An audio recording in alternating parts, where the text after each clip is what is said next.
তোমরা তো সবাই ছবি আর ভিডিওগুলো ভালো করেই দেখেছো। তারপর মিথিলা নির্ঝরকে বলল, নির্ঝর, তুমি একটু মনে করে দেখো তো, ওই শরবতটা খাওয়ার পরে তোমার ঠিক এরকম লেগেছিল?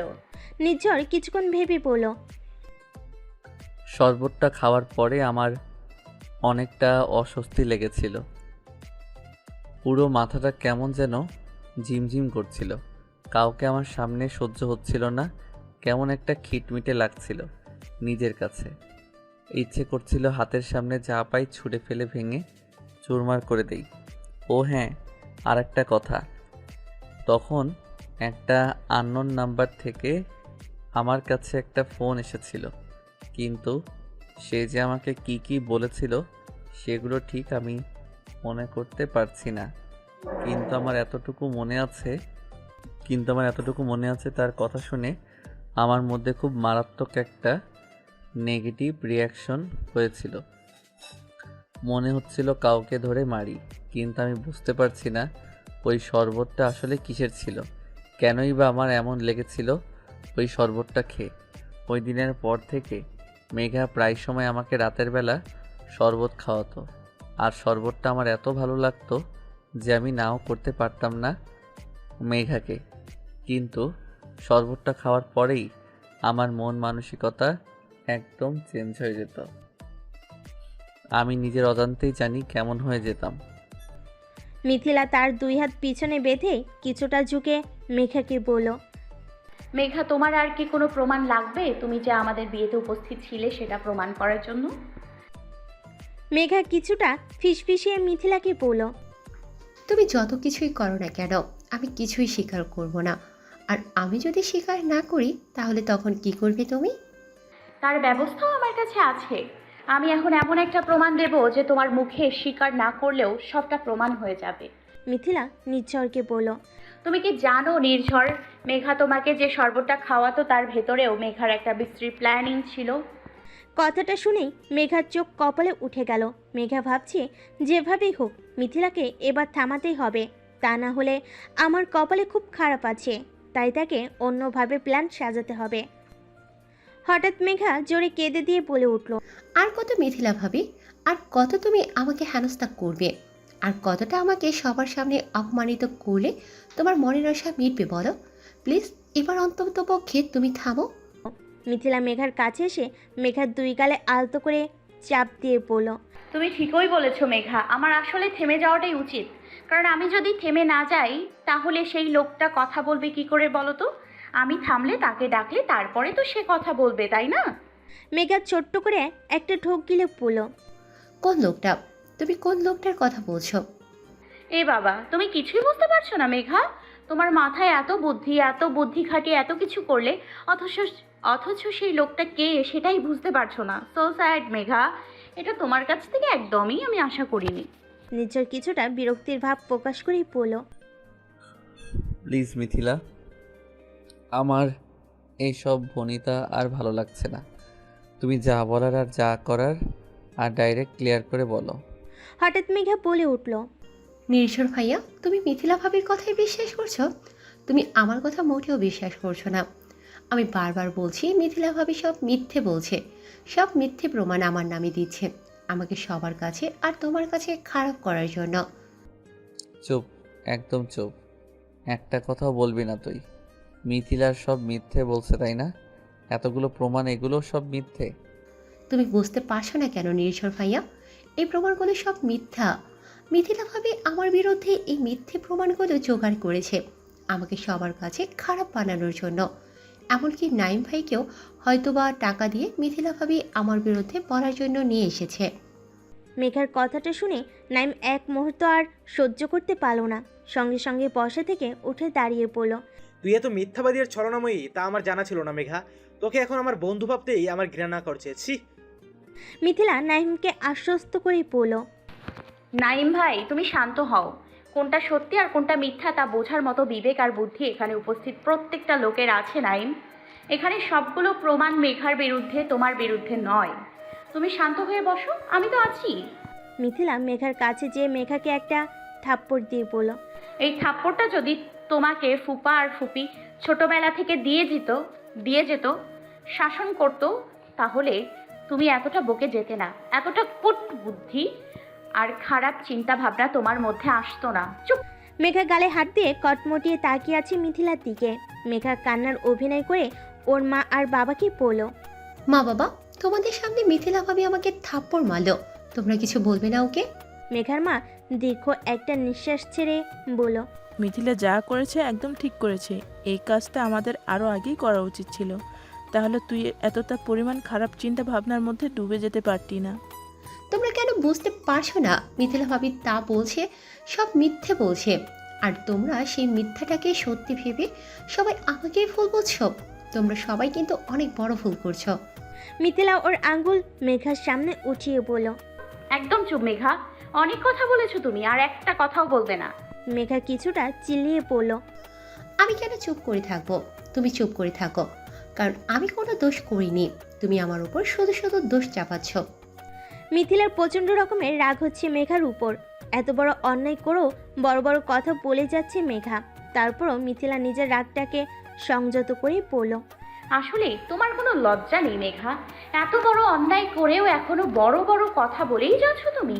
আমি চেয়েছিলাম তোমাকে একটা সুযোগ দিতে, তোমার অন্যায়গুলোকে স্বীকার করার জন্য, কিন্তু তুমি তার যোগ্য না। তারপর মিথিলা মায়ের দিকে তাকিয়ে বলল, ভাইয়া ওনাকে নিয়ে এসো। ওনাকে দেখে যদি মেঘার লাফালাফিটা একটু বন্ধ হয়, ওনাকে দেখে মেঘার স্মৃতিশক্তি যদি ফিরে আসে। কিছুক্ষণ পর মাইন একজন লোককে নিয়ে রুমে প্রবেশ করলো।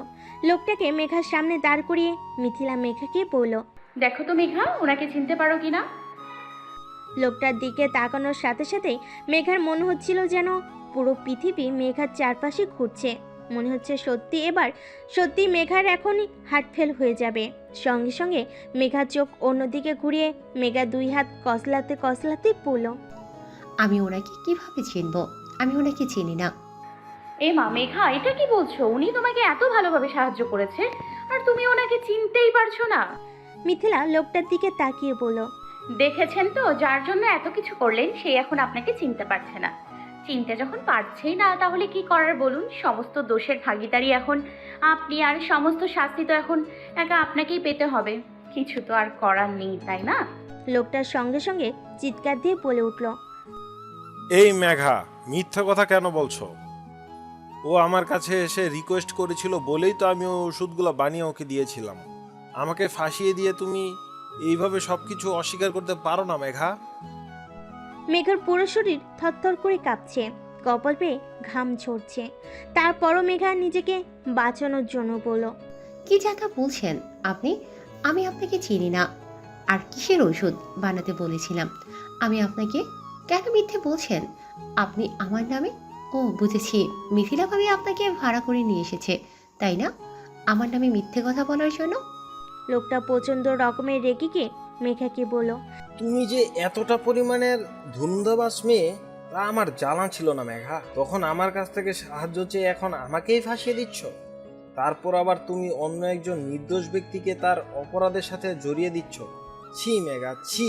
মিথিলা লোকটার দিকে তাকিয়ে বলল, দেখেছেন তো, যার জন্য করলেন চুরি সেই এখন আপনাকে চোর বলছে। আমি তো কিছু করিনি, আমি তো বেঁচে যাব, সেটা নিয়ে আমার মনে কোনো দুশ্চিন্তা নেই, কারণ আমি নির্দোষ। কিন্তু মেঘা তো আপনাকে ব্যবহার করে এখন আপনাকেই দোষী সাব্যস্ত করে দিল।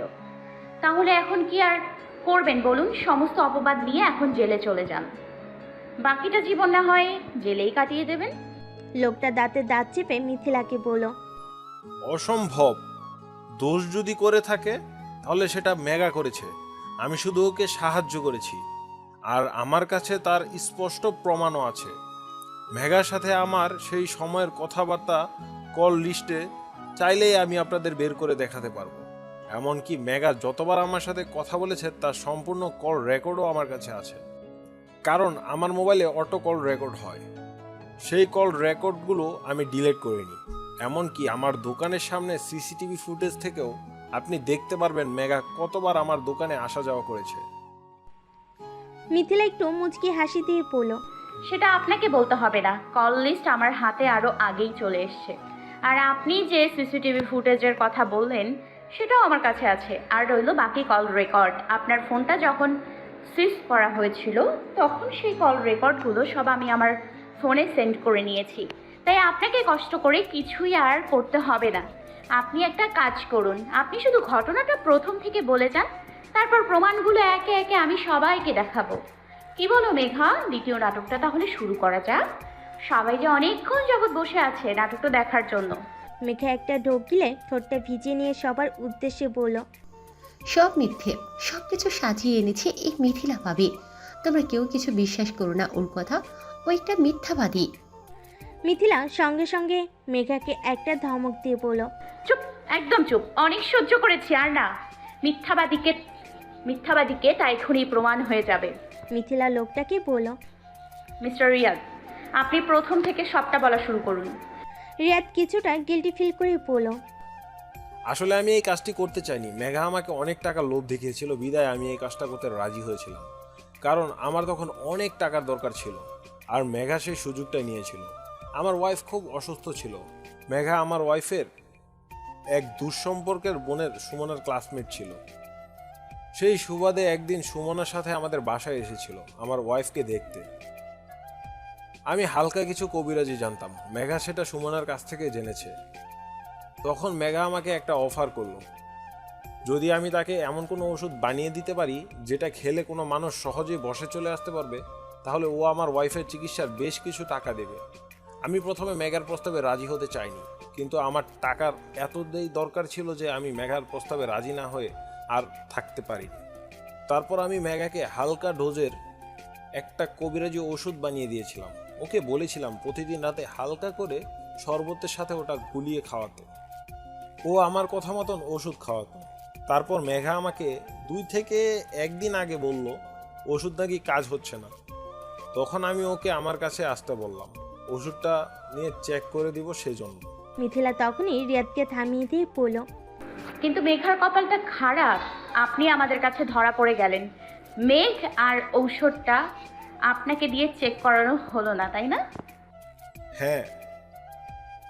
মিথিলা কিছুক্ষণ নীরব থেকে বলল, মেঘা নির্ঝরকে সব সময় চাইতো নিজের কন্ট্রোলে রাখতে, আর তার জন্যই রিয়াদকেও ব্যবহার করেছিল ওর অস্ত্র হিসেবে। রিয়াদের কাছে থেকে ওই কবিরাজি ঔষধটা নিয়ে নির্ঝরের শরবতে গুলিয়ে প্রতিদিন রাত্রের নির্ঝরকে খাওয়াতো মেঘা। এর ফলে মেঘা নির্ঝরকে কন্ট্রোল করা শুরু করে। মেঘা যা বলতো নির্ঝর সেইভাবেই কাজ করতো, এমনকি সবার সাথে নির্ঝরের করা রাফ বিহেভগুলো সেগুলো ওই ঔষধের রিয়াকশনে করতো নির্ঝর। সেই ঔষধের টেস্টের রিপোর্ট আমার কাছে আছে। আমি তোমাদেরকে সেটা প্রজেক্টরের মাধ্যমে কিছুক্ষণ পরেই দেখাচ্ছি। মেঘা আমাদের বিয়ের দিন থেকে শুরু করে ও ধরা পড়ার আগ পর্যন্ত নির্ঝরকে কবিরাজি ঔষধটা শরবতের সাথে মিশিয়ে খাওয়াতো। শুধু তাই নয়, মেঘা অনেকবার আমার ক্ষতি করার চেষ্টা করেছিল। এমনকি সেই দিন যখন তোমরা বাজি ফোটাচ্ছিলে, মেঘা অনেকবার চেয়েছিল 2-1টা বাজি আমার দিকে ছুঁড়ে মেরে আমার ক্ষতি করার জন্য, কিন্তু ভাগ্যের জোরে আমি বেঁচে গিয়েছিলাম। তারপরেও মেঘা সম্মানে নিজেকে নির্দোষ প্রমাণ করে যাচ্ছিল, আর সমস্ত দোষ মিথিলার উপর চাপানোর চেষ্টা করছিল। মিথিলা প্রজেক্টরের কাছাকাছি গিয়ে সবার উদ্দেশ্যে বলল, ঠিক আছে, আমি এখন আর মুখে কিছু বলবো না, কাউকে দিয়ে কিছু বলাবো না। এখন যা বলার, যা দেখার, যা বোঝার এই প্রজেক্টরেই তোমাদেরকে দেখিয়ে দেবে, বুঝিয়ে দেবে আর বলে দেবে। কারণ সমস্ত প্রমাণ আমার হাতে আছে, যা এই প্রজেক্টরে আমি এখন তোমাদেরকে একে একে সবটা দেখাবো। মিথিলা প্রজেক্টরটা অন করে সমস্ত প্রমাণগুলো একে একে দেখালো মিথিলা সবাইকে। মিথিলা মেঘার দিকে তাকিয়ে দেখলো মেঘার ভয়ে চোখ মুখ সব লাল হয়ে গেল। দুশ্চিন্তায় এই শীতেও ওর কপাল ভেদে বিন্দু বিন্দু ঘাম ঝরছে। মেঘা মনে মনে ভাবছে, আমি এত সুন্দর করে প্রাণী সাজিয়েছি, এটা তো মিথিলা কোনোভাবেই জানার কথা ছিল না। কি করে জানলো মিথিলা? মিথিলা মেঘার উদ্দেশ্য বলল, আমি জানি মেঘা তুমি কি ভাবছো। তুমি ভাবছো আমি এত কিছু কি করে জানলাম, তাই না? প্রথমত, আমি নির্ঝরের ফোন থেকে যেই দিন নাম্বার নিয়েছিলাম, সেই দিন নির্ঝরের ফোনে আমাদের বিয়ের কয়েকটা ফটো আর ভিডিও দেখতে দেখতে তখন তোমার ছবির দিকে আমার নজর যায়। আমার খুব চেনা চেনা লাগছিল, কিন্তু ধরে উঠতে পারছিলাম না কার সাথে সেই চেহারাটা মিলে যাচ্ছিল। ভাইয়া খুব সুন্দর এডিটিংয়ের কাজ পারে, তাই ভাইয়ার সাহায্যে তোমারই মুখোশধারী চেহারাটা বের করলাম। দ্বিতীয়ত, নাইমের কাছে কিভাবে পৌঁছালাম সেটা তো আগেই বলেছি, তোমার কল লিস্ট বের করে। তৃতীয়ত, রিয়াদ পর্যন্ত আমি কি করে পৌঁছালাম সেটাও তোমার কল লিস্ট বের করে। তারপর যেদিন তুমি এই বাসায় এসে সেই কাগজটা চুরি করেছিলে, তোমার ব্যাগ থেকে সেই কাগজটা বের করতে যেয়ে আমি শেষ শরবতের প্যাকেটটা পেয়েছিলাম। আমার কিছুটা খটকা হলো, এটা কিসের প্যাকেট হতে পারে। আমি গুগল সার্চ দিতে পারছিলাম না, কারণ প্যাকেটের গায়ে কোনো রকম কিছু লেখা ছিল না। তারপর এই প্যাকেটটা আমি সরিয়ে ফেলি। আমি জানি তারপর অবশ্য তুমি অনেক খোঁজাখুঁজি করেছিলে, ভেবেছিলে হয়তো বা কোথাও পড়ে গেছে বা বাড়িতে রেখে এসছো, বিধায় আর হয়তো বা অত গুরুত্ব দাওনি এই বিষয়টা নিয়ে। আমার ভাবতে ভাবতে একটা বিষয় মাথায় আসলো, এই ঔষধটা কোনো মানুষের তৈরি নয় তো। তারপর আমি আমার এক বান্ধবীকে এটার ফটো তুলে পাঠাই। তার এক দুঃসম্পর্কের আত্মীয় কবিরাজি চিকিৎসা করে। সেই ফটোটা দেখে বলেছে এটা এমন একটা ঔষধ যেটা মানুষকে খাওয়ালে মানুষ অনেকটা অন্য একটা মানুষের কন্ট্রোলে চলে আসে। সে যখন যা বলে ঠিক তাই করে। সেটা যে কেউ হতে পারে। আর ঠিক এইভাবেই তুমি নির্ঝরকে প্রতিনিয়ত কন্ট্রোল করতে, কিন্তু ঔষধের প্যাকেটটা সরিয়ে ফেলার কারণে নির্ঝর আস্তে আস্তে তোমার কন্ট্রোল থেকে বেরিয়ে যাচ্ছিল। তারপর আমি আমার সেই বান্ধবীকে বলেছিলাম এইরকমই এমন একটা ঔষধ বানাতে, যাতে করে যার কোনো প্রভাব নির্ঝরের ওপর পড়বে না। তারপর সে ঔষধটা বানিয়ে আমাকে জানালো ওর ভাইয়া যে সে ঔষধটা রিসিভ করে এই বাড়িতে দিয়ে আসলো। আমি আমাদের বাড়িতে থেকে এসব কিছু করতে পারতাম না, তাই দ্রুত করে আমি এখানে চলে এসেছি তোমার মুখোশটা দ্রুত খোলার জন্য। চতুর্থত, আমি নির্ঝরকে আস্তে আস্তে করে অনেকটা সুস্থ করে তুলেছি তোমার এই ঔষধের প্রভাব থেকে বের করে। আমার বাবার এক বন্ধুর মাধ্যমে, সে একজন অনেক বড় ডক্টর, তাকে আমি সবটা খুলে বলেছিলাম। সে আমাকে কিছু ঔষধ দিয়েছিল নির্ঝরকে খাওয়াতে, আর সেই ঔষধ খাওয়ানোর পরে নির্ঝর এখন সম্পূর্ণ সুস্থ। আমি সেই আঙ্কেলকেও এখানে আসতে বলেছি, উনি কিছুক্ষণের মধ্যেই এখানে চলে আসবে। তারপর বাকিটা এসে আঙ্কেল সবাইকে বলবে। কিছুক্ষণ পর মাইনের ফোনে একটা কল এলো। মাইন যেয়ে সেই ডক্টরকে নিয়ে আসলো। মিথিলা সবার সাথে ডক্টরকে পরিচয় করিয়ে দিতে বলল। উনি আমার বাবার বন্ধু, ওনার নাম ডক্টর ফিরোজ। আমি আঙ্কেলকে সব শেয়ার করেছিলাম। তারপর আঙ্কেল আমাকে নির্ঝর এই প্রভাব কাটানোর জন্য কিছু ঔষধ দিয়েছিলেন, আর সেগুলো খাওয়ানোর পরেই নির্ঝর সম্পূর্ণভাবে সুস্থ এখন। আঙ্কেল, বাকিটা আপনি সবাইকে বলুন। ডক্টর ফিরোজ তার চোখের চশমাটা খুলতে খুলতে বলল। আমি আমার লাইফে এমন কেস খুব কমই দেখেছি। কাউকে নিচার করে বাবার জন্য মানুষ কতটা নিচে নামতে পারে তা হয়তো বা মিথিলার কাছ থেকে না শুনলে আমি কখনোই জানতে পারতাম না। মিথিলা যখন নির্ঝরের সম্পূর্ণ সিমটম আমার কাছে বলেছিল, তখন আমি মিথিলাকে কিছু মেডিসিন খাওয়াতে বললাম নির্ঝরকে। আর মেডিসিন খাওয়ানোর সপ্তাহখানেক পরে নির্ঝরকে টেস্ট করাতে বললাম, কয়েকটা ব্লাড টেস্ট। আর আমি মিথিলাকে এটাও বলেছিলাম নির্ঝর আর মিথিলা যেন এই ব্লাড টেস্টের রিপোর্টটা না আসা পর্যন্ত আলাদা থাকে, কারণ মিথিলা আর নির্ঝর যদি একসাথে হতো হয়তো বা কারো না কারো ক্ষতি হয়ে যেত। কারণ কবিরাজি ওষুধ যেমন ভালো তেমনই ঠিক খারাপ। সব কিছু মিলিয়ে নির্ঝর সম্পূর্ণ সুস্থ এখন। নির্ঝরের সবগুলো টেস্টের রিপোর্ট আমি দেখেছি। এখন নির্ঝর আর মিথিলার মধ্যে আর কোনো দূরত্ব নেই। ডক্টর ফিরোজ নির্ঝরের দিকে তাকিয়ে বলল। নির্ঝর, আমি জানি না জীবনে তুমি কোনো পুণ্য করেছিলে কিনা, হয়তো বা কোনো ভালো কাজ করেছিলে জীবনের, তার জন্যই তুমি মিথিলার মতো এমন একজন জীবন সঙ্গিনী পেয়েছো। মিথিলা তোমাকে সুস্থ করার জন্য যেভাবে রাত দিন এক করে পরিশ্রম করেছে তা কজন বই বা করতে পারে আমি জানি না, তবে আমি এটা জানি তুমি অনেক ভাগ্যবান। সব সময় সকল প্রয়োজনে তোমরা সবাই আমাকে পাশে পাবে। বিশেষ করে মিথিলা, তোমার জন্য সব সময় আমার দরজা খোলা থাকবে। যখনই কোনো সমস্যা হবে আমার কাছে এসে পড়বে। আমি যথাসম্ভব তোমাকে সাহায্য করার চেষ্টা করব। এখন যে আমাকে আসতে হবে মিথিলা, আমার চেম্বারে অনেক রোগী বসে আছে। মিথিলা ডক্টর ফিরোজকে কৃতজ্ঞতা স্বরে বলল। হ্যাঁ হ্যাঁ, বলো মিথিলা, অবশ্যই রাখবো। আপনি বাবা আর মাকে কিছু বলবেন না প্লিজ, তাহলে বাবা আর মা অনেক টেনশন করবে। Please uncle. ডক্টর ফিরোজ একটা হাসি দিয়ে বললেন। তুমি আমাকে এই রিকোয়েস্টটা না করলেও আমি তোমার বাবাকে কিছুই বলতাম না মিথিলা, কারণ আমি জানি সন্তান বাবা মার কাছে কতটা প্রিয়। আচ্ছা, তোমরা সবাই ভালো থাকো, সুস্থ থাকো। তোমাদের প্রতি অনেক দোয়া রইল। আল্লাহ হাফেজ। ডক্টর ফিরোজ চলে গেল। ডক্টর ফিরোজ চলে যেতে মিথিলা, নাইম আর রিয়াদের কাছে যেয়ে পড়ল। তোমাদেরকে অনেক অনেক ধন্যবাদ এখানে এসে আমাকে সাহায্য করার জন্য। রিয়াদ মিথিলাকে বলল, এইরকম আর করবেন না। নিজের এই বিদ্যাকে এখন থেকে ভালো কাজে লাগানোর চেষ্টা করবেন প্লিজ। তারপর মিথিলা নাইমের হাতে সিম কার্ডটা দিয়ে পড়ল। এ নাও তোমার সিম কার্ড, আর কখনো এই রকম ভুল করো না। আর সময় করে একদিন বাসায় এসে ঘুরে যেও, তোমার দাওয়াত রইল। নাইম আর রিয়াদ সবার কাছ থেকে বিদায় নিয়ে চলে গেল। এতক্ষণ নির্ঝর বাইরের লোক ছিল বলে কিছু বলতে পারেনি। ওরা চলে যেতে নির্ঝর আর নিজেকে সংযত রাখতে পারল না। সঙ্গে সঙ্গে মেঘার কাছে এসে দুটো থাপ্পড় বসিয়ে দিল মেঘার গালে। রাগে ফসফস করছে নির্ঝর। নির্ঝরের ইচ্ছে করছিল মেঘাকে আরও কয়েকটা থাপ্পড় বসিয়ে দিতে। নির্ঝর মেঘাকে আবারও থাপ্পড় মারতে যাবে, তখনই মিথিলা এসে নির্ঝরের হাত ধরে ফেল। থামো, তুমি কি করছো এসব? এখানে বাবা মা ফুপা ফুপি মুরব্বীরা আছে, মেঘার যা বিচার করার তারাই করবে। তুমি মেঘের গায়ে আর একবারও হাত তুলবে না। পরক্ষণে নির্ঝর প্রচণ্ড রাগে দাঁতে দাঁত চেপে চল শক্ত করে মিথিলাকে বলল, আমার হাত ছেড়ে দাও মিথিলা। তুমি কাকে প্রোটেক্ট করতে চাচ্ছ মিথিলা? ওই মেঘাকে? মেঘার মতো একটা মুখোশধারী শয়তানকে, যাকে আমি বা আমার ফ্যামিলি কখনো আপন ছাড়া পর ভাবিনি। মেঘাকে সবসময় আমি আমার নিজের ছোট বোন মনে করেছি, আর সেই মেঘা ছি ছি ছি এসব ভাবলো।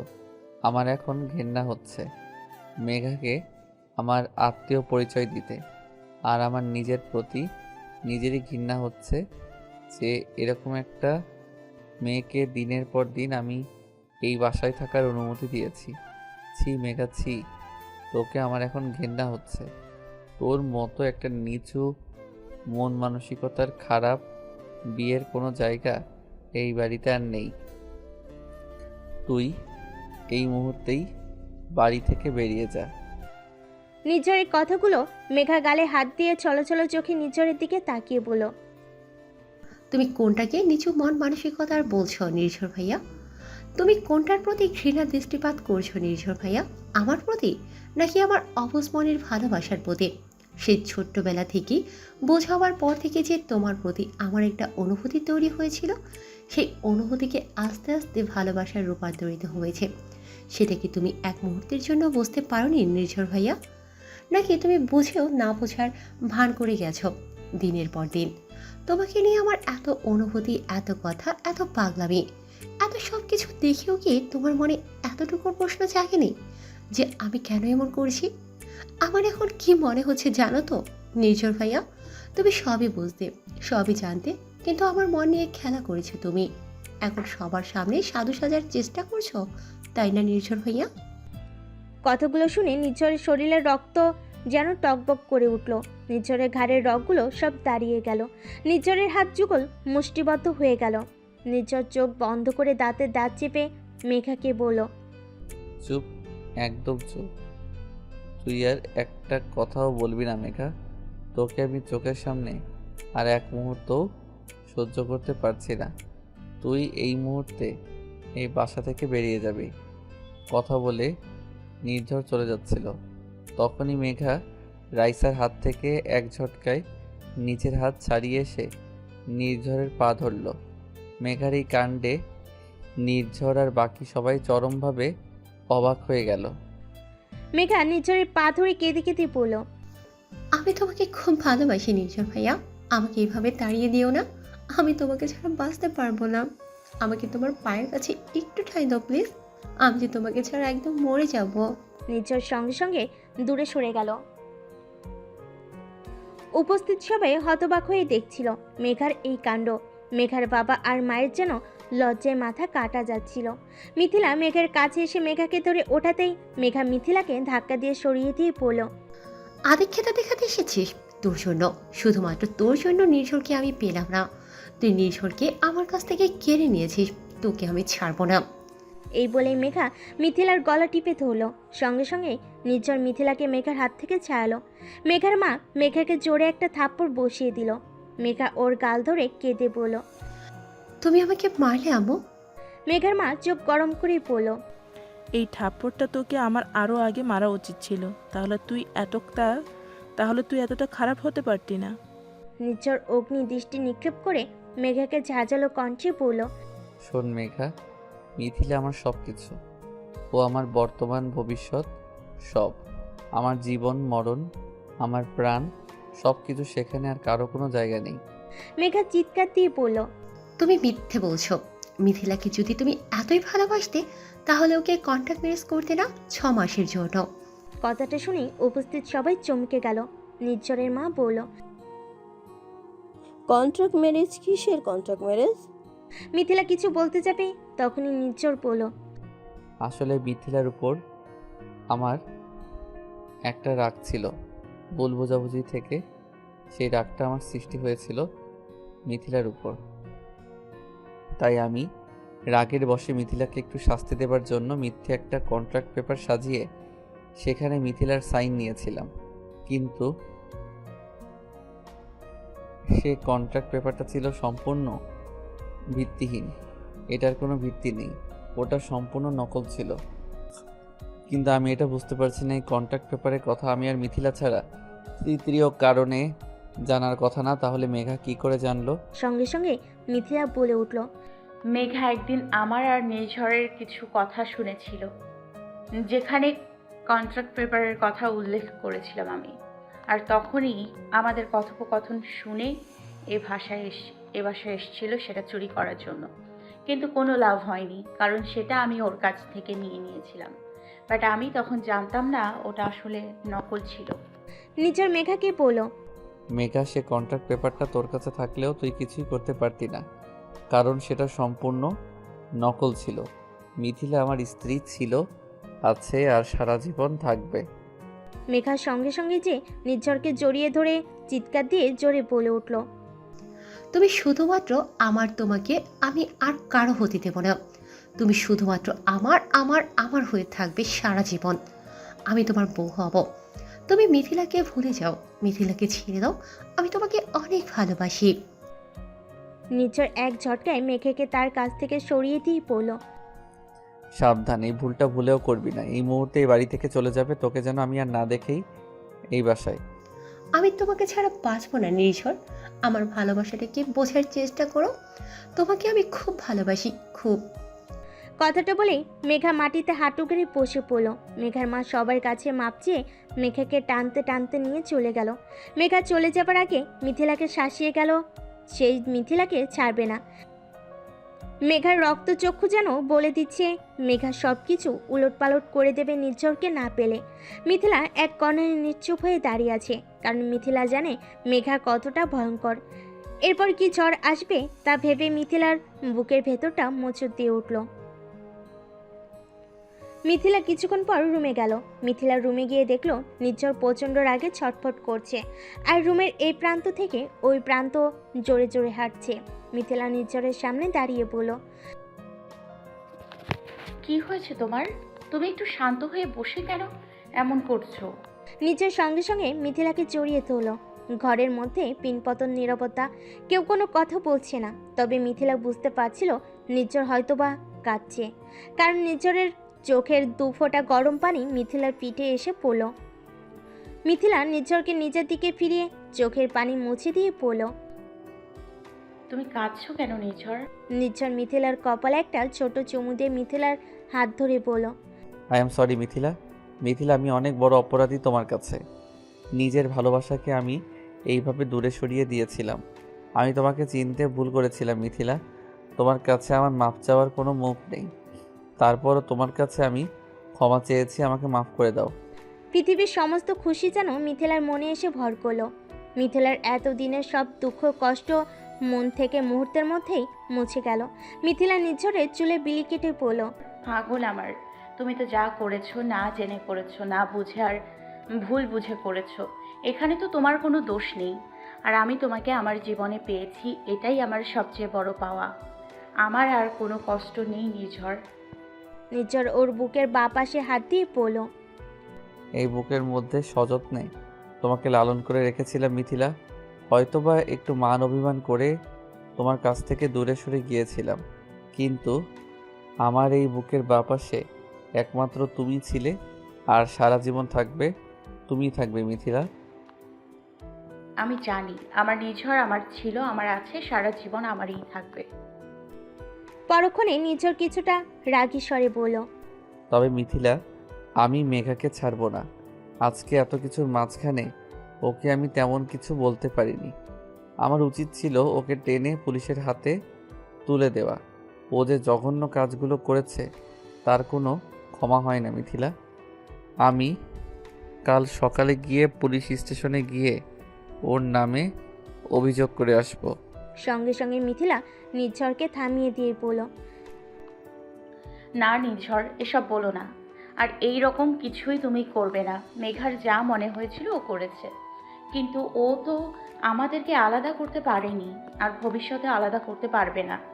এটা আমি আশা করি ও যত কিছুই করুক না কেন, আমরা আলাদা হব না। না মিথিলা, না। ওর বিরুদ্ধে একটা স্টেপ নিতেই হবে, কারণ ও যে কাজগুলো করেছে তার সব কয়টা জঘন্য, বেআইনি। ওকে এইভাবে ছেড়ে দেওয়াটা ঠিক হবে না মিথিলা। না নির্ঝর, তুমি এগুলো কিছু করবে না। ফুপা আর ফুপির কথাটা অন্তত পক্ষে ভাবো। মেঘা কিন্তু ফুপা আর ফুপির একমাত্র সন্তান। যদি মেঘার কিছু হয়ে যায় তাহলে কিন্তু ফুপা আর ফুপি অনেক কষ্ট পাবে। তখন পারবে তো নিজেকে ক্ষমা করতে? তাই তুমি কোনো ভুলভাল স্টেপ নেবে না। যা হবার হয়ে গেছে। আর আমার বিশ্বাস অবশ্যই মেঘা নিজেকে শুধরে নেবার চেষ্টা করবে। কিন্তু মিথিলা জানে মেঘা সূর্যে যাবার মেয়ে নয়। মিথিলা আজ মেঘার চোখে প্রতিশোধের আর প্রতিহিংসার আগুন দেখেছে। মিথিলা জানে না ওই আগুনে কাকে পুড়িয়ে মারবে। হয় নিজে পুড়ে মরবে, আর না হয় মিথিলা বা নির্ঝরের জীবনটাকে আবার ছারখার করে দেবার চেষ্টা করবে। কিন্তু তারপরও মিথিলা মেঘার কোনো ক্ষতি চায় না, কারণ মেঘা যতই খারাপ হোক না কেন, মিথিলা চায় মেঘা যেন সঠিক পথে ফিরে আসে। মিথিলা আবার বলল, নির্ঝর, ফুপি আর ফুপা তোমাকে অনেক ভালোবাসে। শুধুমাত্র ওনাদের কথা ভেবে তুমি মেঘাকে ক্ষমা করে দাও প্লিজ। আর এখন থেকে যাই কিছু হয়ে যাক না কেন, তুমি সত্যটা জানার চেষ্টা করবে। আর কখনো উল্টাপাল্টা কোনো সিদ্ধান্ত নেবে না। সেটা তোমার আর আমার জন্য ক্ষতিকর। সেটা তোমার আমার জন্য ক্ষতির কারণ হবে। আমাদের দাম্পত্য জীবনের জন্য ক্ষতি হবে এমন কোনো সিদ্ধান্ত বা এমন কোনো স্টেপ তুমি নেবে না। কিন্তু মিথিলা, তোমার কেন এটা মনে হচ্ছে যে মেঘা নিজেকে চেঞ্জ করতে পারবে? আমার কিন্তু মনে হচ্ছে না মেঘা নিজেকে শুধরাবে, কারণ মেঘা আজকে সবার সামনে তোমার গলা টিপে ধরেছিল। কোন দিন যে মেঘা তোমার এর থেকে বড় ক্ষতি করার চেষ্টা করবে না তার কি গ্যারান্টি আছে মিথিলা? মিথিলা ভাবছে মেঘা কাছে কতটা মারাত্মক হিংসা পরায়ণ একটা মেয়ে তা মিথিলার থেকে ভালো আর কেউ জানে না। তারপরেও মিথিলা মেঘাকে একটা সুযোগ দিতে চায় ওর নিজেকে শুধরে নেবার জন্য। কারণ মেঘা যা করেছে মিথিলাও যদি ঠিক সেরকমই করে, তাহলে মেঘার সাথে মিথিলার তো কোনো তফাৎ থাকবে না। নির্ঝর আরও কিছু বলতে যাবে, তখনই মিথিলা নির্ঝরের ঠোঁটে আঙ্গুল দিয়ে বলল, হয়েছে, আর কোনো কথা না। আমার ভালোবাসার মানুষটা যে আবার আমার কাছে ফিরে এসছে, আমাদের ভালোবাসার যে জয় হয়েছে, এটাই আমার কাছে অনেক বড় পাওয়া। আমার আর কিছু দরকার নেই। আর এতদিন তো খুব আমাকে কাছে পাওয়ার জন্য উতাল পাতাল করেছিলে। আজ আমি তোমার এত কাছে, আজ আমাদের মধ্যে আর কোনো বাধাও নেই। আর এখন আমার কাছে থেকে দূরে সরে আছো। ঠিক আছে, আমি চলে যাচ্ছি। তুমি তোমার ভাবনা নিয়েই থাকো। সঙ্গে সঙ্গেই নির্ঝর মিথিলার হাত ধরে টান দিয়ে নিজের বুকের সাথে মিশিয়ে নিল। এই পাগলি, কোথায় যাচ্ছ? তোমাকে আমি আর কোথাও যেতে দেব না আমাকে রেখে। ঠিক আছে, সব ভাবনা বাদ দিয়ে দিলাম আজকের থেকে। আর এখন থেকে আমার ভাবনা তুমি, তোমার ভাবনা আমি। মিথিলা নির্ঝরের কপালে ছোট্ট করে একটা ভালোবাসার পরশ এঁকে দিল। মিথিলা কিছুটা লজ্জা পেয়ে নির্ঝরের বুকে মুখ গুজিল। নির্ঝর মিথিলার থুতনিতে আঙ্গুল দিয়ে মিথিলার মুখটা নির্ঝরের দিকে উঠিয়ে বলল, বাবা, আমার বউটা দেখি আবার লজ্জাও পায়। লজ্জাবতী বউ আমার। দেখি তো আমার বউটার আর কোথায় কোথায় লজ্জা আছে। এই বলে নির্ঝর মিথিলাকে কোলে তুলে বিছানায় আস্তে করে শুয়ে দিল। তারপর মিথিলার কপালে দুই গালে গলায় কিস করলো। নির্ঝর দেখলো মিথিলার ঠোঁট দুটো কাঁপছে। নির্ঝর মিথিলার ঠোঁট দুটোতে আর আঙ্গুলের পরশ এঁকে দিল। মিথিলার ঠোঁট দুটো আরও কেঁপে উঠল। শাড়ির ভাগ দিয়ে মিথিলার পেটে আলতো ছুঁয়ে দিল। মিথিলার সারাটা শরীর কেঁপে উঠল। মিথিলার লজ্জা পেয়ে দুই হাত দিয়ে তার মুখটা ঢেকে ফেল। নির্ঝর মিথিলার মুখ থেকে দুহাত সরিয়ে দিয়ে পড়ল, এত লজ্জা পেলে চলবে? এত লজ্জা পেলে আমাকে আদর করবে কি করে? ঠিক আছে, আগে তোমার লজ্জাটা ভেঙে দেই, তারপর তোমার কাছ থেকে আদরগুলো সুদে আসলে বুঝে নেব। নির্ঝর মিথিলার দু হাতের আঙ্গুলে তার দু হাতের আঙ্গুল ঢুকিয়ে দিল। নির্ঝর মিথিলার ঠোঁটের কাছে যাবে, তখনই রাইসার রুমে ঢুকলো। সাথে সাথে নির্ঝর আর মিথিলা দুজনকে ছেড়ে দিল। রাইসা বুঝতে পারেনি নির্ঝর আর মিথিলাকে। সঙ্গে সঙ্গে রাইসা তার মুখে দু হাত দিয়ে পিছনে ফিরে বলল, আমি কিছু দেখিনি ভাবি, আমি কিছুই দেখিনি।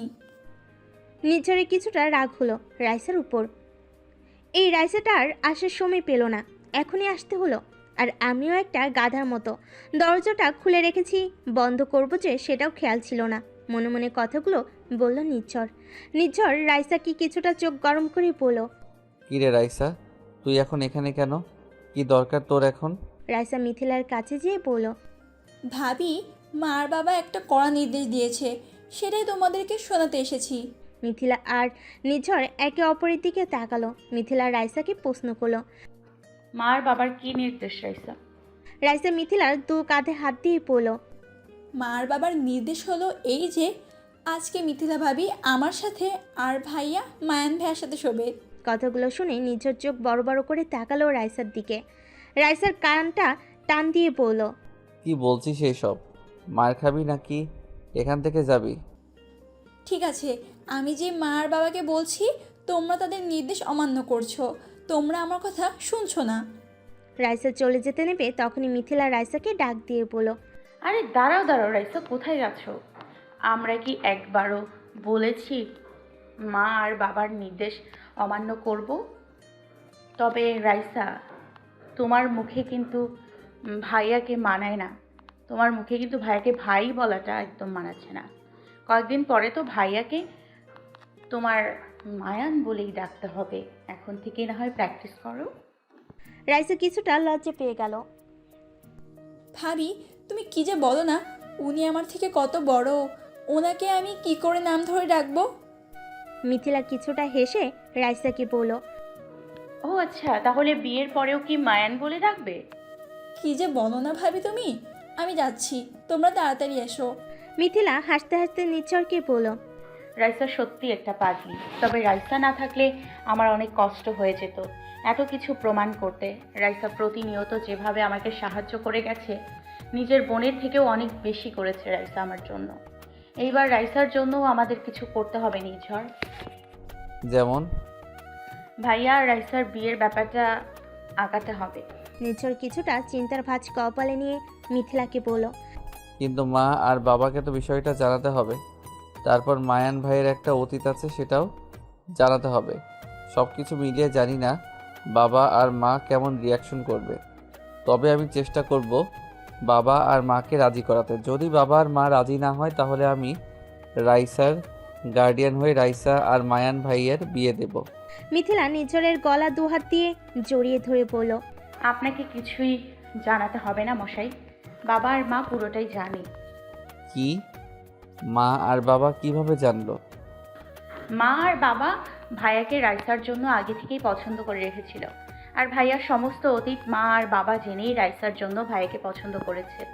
আর রইল বাকি মা আর বাবা। মা রাইসাকে পছন্দ করে, আর মা যেটা পছন্দ করে বাবাও সেটা পছন্দ করবেই, এটা আমি বিশ্বাস করি। সুতরাং ভাইয়া আর রাইসার বিয়েতে আর কোনো বাধা নেই। নির্ঝর মিথিলাকে বলল, কই, তুমি তো আমাকে কিছুই বলনি। এমনকি বাবা আর মাও তো কিছু বলেনি। আসলে মা আর বাবা চেয়েছিল আমাদেরকে সারপ্রাইজ দিতে, কিন্তু আমি কিছুদিন আগে মার রুমে যেয়ে সবটা যখন বলা শুরু করলাম, তখন মাই আমাকে কথাগুলো বলল। আর আসলে তখন আমি সব কিছু নিয়ে এমন একটা ঘোরের মধ্যে ছিলাম যে তোমাকে কথাটা বলা হয়ে ওঠেনি। নির্ঝর মিথিলাকে পিছন থেকে জড়িয়ে ধরে বলল, মা যে সেই দিন বলেছিল তুমি এই ঘরের লক্ষ্মী, সত্যি তুমি এই ঘরের লক্ষ্মী। তুমি এই ঘরে আসার পর থেকে সব কিছু কেমন যেন ভালো হচ্ছে। তবে আমার বোনটা অনেক সুখী হবে, এটা আমি মনে প্রাণে বিশ্বাস করি। কারণ মায়ান ভাইয়ের মতো এত ভালো ছেলে আমরা সত্যি আর খুঁজে পেতাম না রাইসার জন্য। মিথিলা নির্ঝরকে বলল, আচ্ছা এবার ছাড়ো, চলো মা আর বাবার রুমে যাই। ওনারা এত কিছু জানার পরে অবশ্যই ওনাদের মনটা খারাপ। মা আর বাবার কাছে আমাদের যাওয়াটা দরকার, চলো। মিথিলা আর নির্ঝর ওনাদের রুমের উদ্দেশ্যে চলে গেল। নির্ঝর ওর মা বাবার রুমের সামনে গিয়ে বলল,